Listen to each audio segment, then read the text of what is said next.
पति देव, गुरु मंत्र हो, गुरु दीक्षा हो, ध्यान साधना हो और चरित्रमान हो, गुरु भक्ति हो, माता पिता की सेवा हो। और ऐसे पति जिस नारी को मिल जाते हैं वो नारी का पति देव है, देवता है। वो पति नहीं, वो पति देव है, देवता की समान है। ऐसी पति को सुबह शाम आरती पूजन करना चाहिए।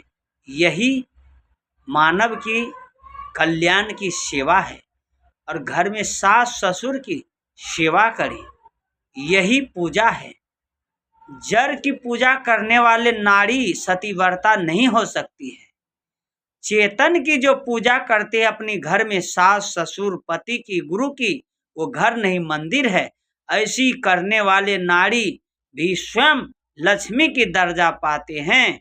और जो अपना सास ससुर को अलग में भोजन बना करके खाते हैं, उसको सताते हैं, पति को दुख देते हैं, सास ससुर को दुख देते हैं, मन मर्जी करते हैं और चेतन की पूजा नहीं करके जड़ की पूजा करते हैं, वो पूजा नहीं है, वो तो दिखावा है। पूजा तो वो है जो गुप्त रखा जाता है, जो मन को बस में कर लिया, मन इंद्री को निर्मल कर लिया और आहार विहार शुद्ध लेता हो और सुबह शाम सास ससुर की बंदगी करता हो, सुबह शाम घर में सास ससुर पति की आरती उतारता हो, वो घर में स्वयं भगवान विष्णु और माता लक्ष्मी की वासना होती है। उस घर में सुख और शांति मिलती है, वो घर है। और बाकी जिस घर में माता पिता सास ससुर पति की सुबह शाम पूजा सेवन न करता हो और जड़ का पूजा करता हो, आम का पीपर पहाड़ गाछ का जो पूजा करते हैं, क्या गाछ में ज्ञान ध्यान है?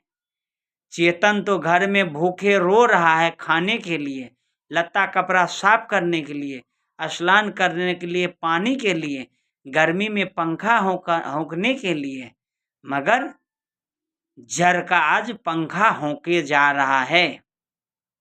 अभी की समय में जो पति देव पंजाब गया है धान रोपने के लिए, या दिल्ली पंजाब हरियाणा प्रदेश बम्बई देश विदेश कमाने के लिए गया है, जर गया है कि चेतन गया है? जर गया है कि चेतन गया है? अगर गहना देगा, जेवर देगा, धन देगा, दौलत देगा, कमा करके देगा तो यही पति देव देगा।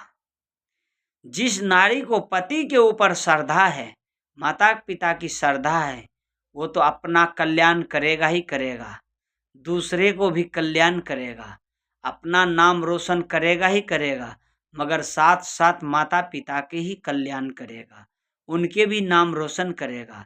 जिस गांव से आई है देवी उस गांव का भी नाम रोशन करेगा, और जिस गांव में शादी करके आई है दुल्हन बन के उस गांव का भी नाम रोशन करेगा।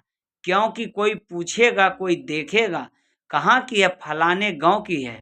घर में सुबह शाम ध्यान साधना पूजा पाठ होती है, गुरु की पूजा होती है। इस 3 लोग 14 भवन में गुरु से बड़ो कोई नहीं है। जो सास ससुर पति गुरु की सेवा कर लिया और पसंद कर लिया, उनको भगवान मिल गया है। जो इतना काम नहीं किया है जन्मों जन्मों तक भटकते रह जाएगा। जब भी उसको कभी भगवान की दर्शन नहीं होगा, न सुख की प्राप्ति होगा। सेवा ही धर्म है और सेवा ही धर्म है, सबसे बड़ा धर्म। और सबसे बड़ा धर्म चरित्रमान है। जो माता पिता की बात रख लिए और चरित्रमान बन करके जीते हैं, वही पुत्र कहलाते हैं और वही बहू कहलाते हैं। शाही बंदगी।